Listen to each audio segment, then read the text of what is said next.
Once again, it's time for the Blues Harp Biker.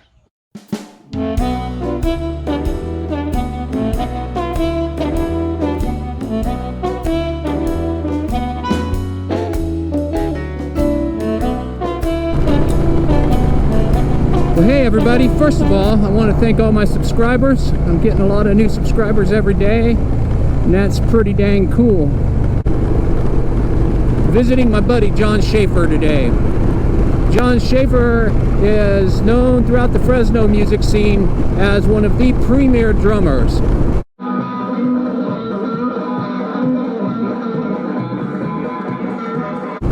He and I have known each other since about 1983, and we've played together in bands since probably 1994, I think, is when he first joined my group, and we've played on and off together since then.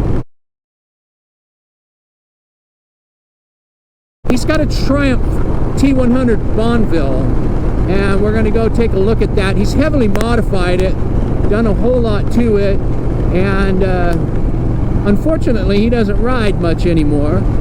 It's a heck of a story. He's done a lot to it, and I think it's interesting. This is kind of the beginning of my Musicians and Motorcycles series. And we're going to go check that out right now.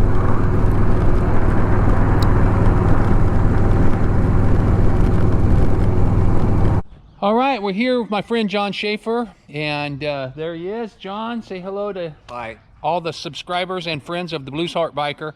Yeah, man. John's a drummer extraordinaire, been playing music around this area for many years, and he and I have traveled all over the world together playing. Telemarketer. Tell him, one called me too. Been all over the world and all over the USA playing together, and he's a motorcycle enthusiast, and this is his motorcycle story. How about that? Well, hey, I was a motorcycle enthusiast, and I'm telling you, I was quite the enthusiast for a window of time. And it began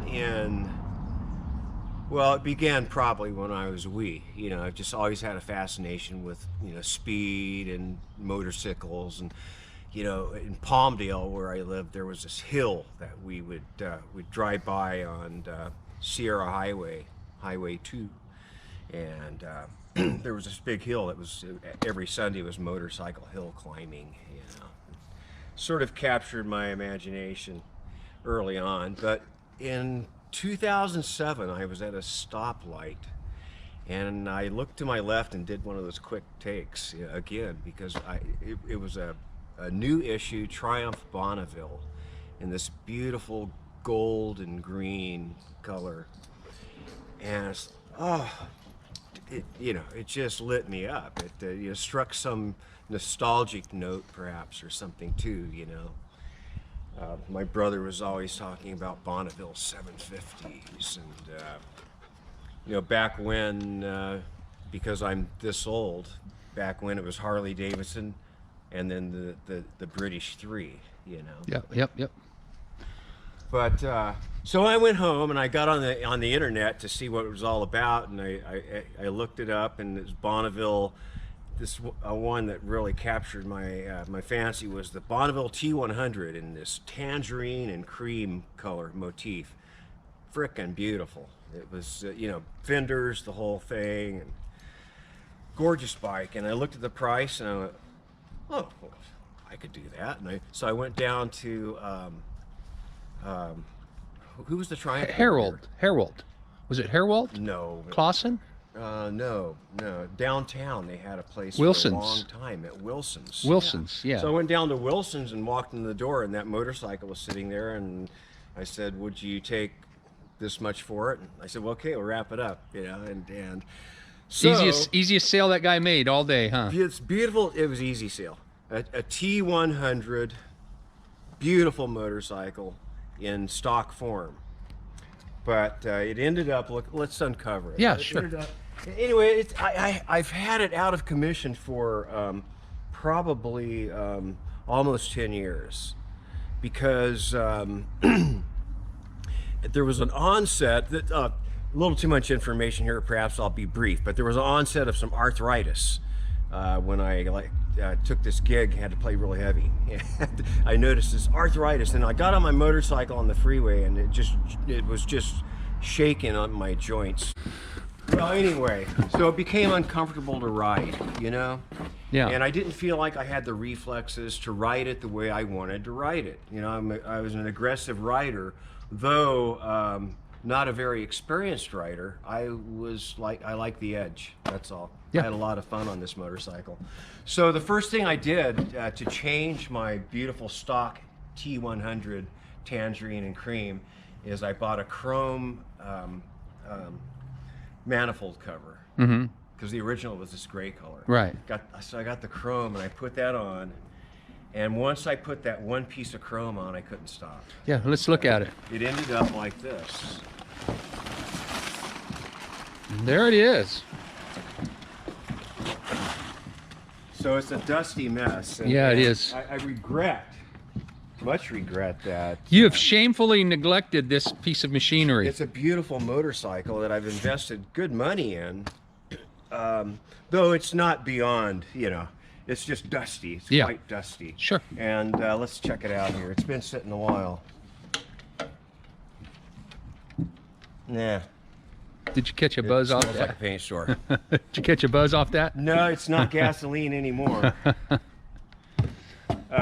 But yes, I bought that chrome cover, and then I took off what was it was a pollution control dealy bob called a airbox control, or airbox. Yeah. I took the airbox off to get better flow and better performance. Now you've kind of made a Thruxton out of this, probably before the Thruxton, the new Thruxton was out, because that's. The whole idea is the cafe racer. Mm-hmm. You know? Yeah.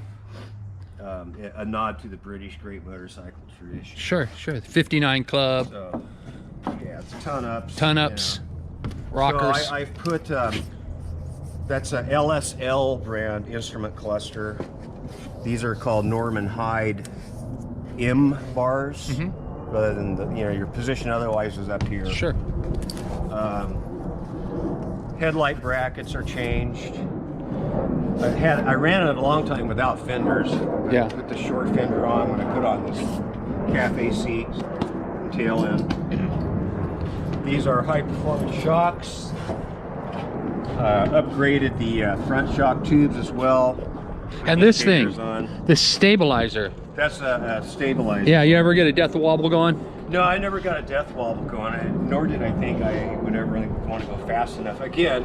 But that thing ever caused you any problems? Once I've gone 125, You went 125 on this motorcycle? Yes, I did. Wow. So that was, once I'd done that, I wasn't really the notion I might get to a speed where I'd get wobbles again. Sure. But I thought it looked cool. Yeah. You know. But at the heart of its performance, I must say, besides the shocks front and rear, the 860cc had been bored out to a 904. This has? Yes. And you sent me a clip on the new Bonneville T120, which is a 1200cc. Yeah.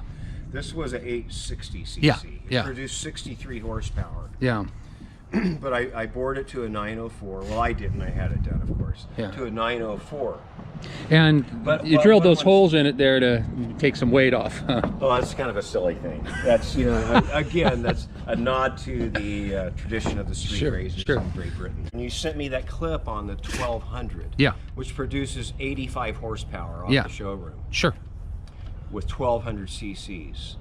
This 904 produces 85 horsepower. Wow. Yeah. It's got a racing cam in it, and it's been bored out, ported and bored. A racing slider mechanism, carburation. We had another story. You wanted to you asked me about this? Yeah. What about it? Did it ever cause you any problems? Yeah, it caused me problems. I thought it'd be so damn cool to be riding around with that on, like I got, it sounds cool, I got the right jeans and the boots and shit, Yeah. I got a little TRIUMPH sticker on my helmet. Anyway, motorcycle nerd, right? Yeah. So this device is, you know, racers want to have something like this because it prevents the front end wobbles. Yeah.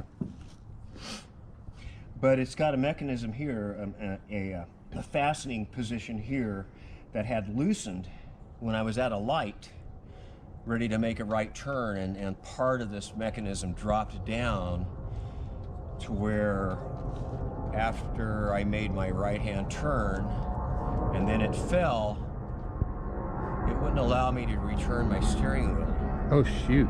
to straight. So I was stuck in this arc, you know, turning. Wow, look at that, John. Wow.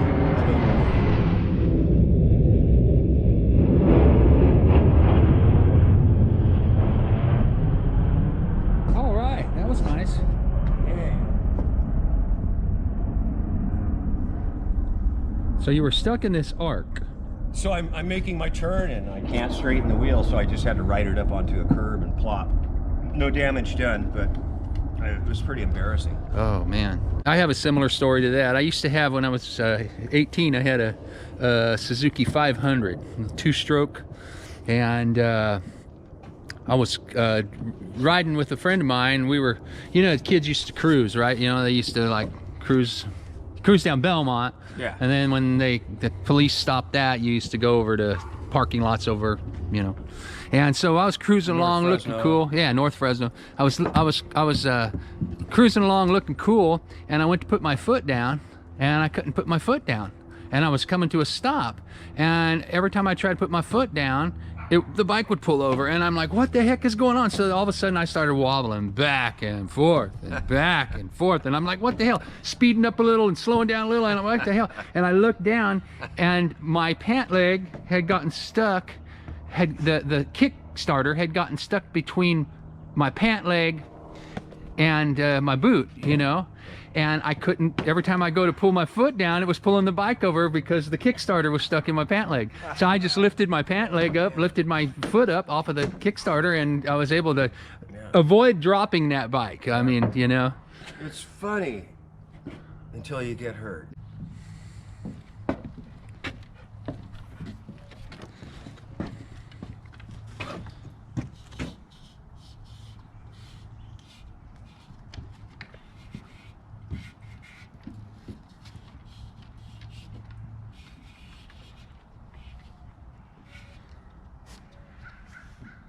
And another thing too, more Harley cats. I'd come up next to them at lights, and so many times I used to have one of those. So many times. yeah, yeah. You know, I've watched a lot of videos about this motorcycle. You know, the Triumph, the new Triumphs, and a lot of people have said, and everybody that I've watched has said that always some old guy comes up and says, I used to have one of those, and how much attention that he got riding the Triumph, you know, with people, enthusiasts coming up and talk about their Triumphs, you know. Yeah. And that's not a unique story. That's, you know, that's the nature of this beast.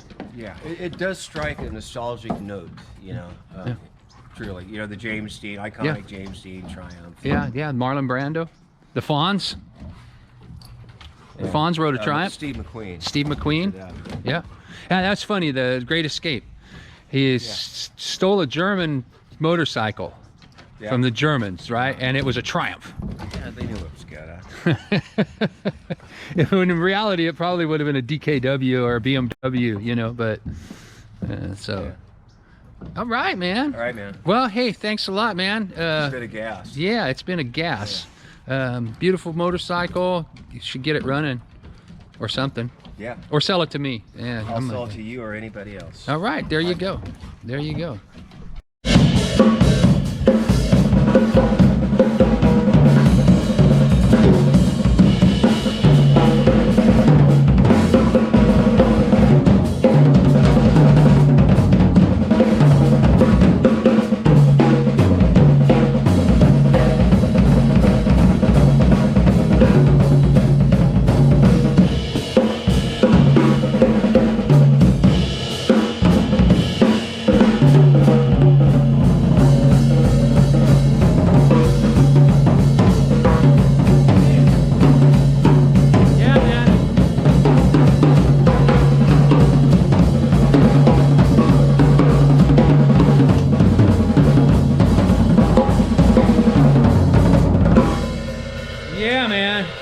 Hey, if you like my videos, don't forget to subscribe to my channel. Also, press the like button on the videos you like, and also leave a comment. I like to hear from old friends and meet new ones as well. It'd be great to see what you think of the videos. Also, hit the notification bell icon. It'll let you know every time I upload a new video and keep you posted to my activity. That's it for today. Thank you very much for watching. Thank you all the new subscribers. Thank you all the old subscribers. And rock and roll. Let's have a good time. Take care of each other. And thank you for watching. I really do appreciate it.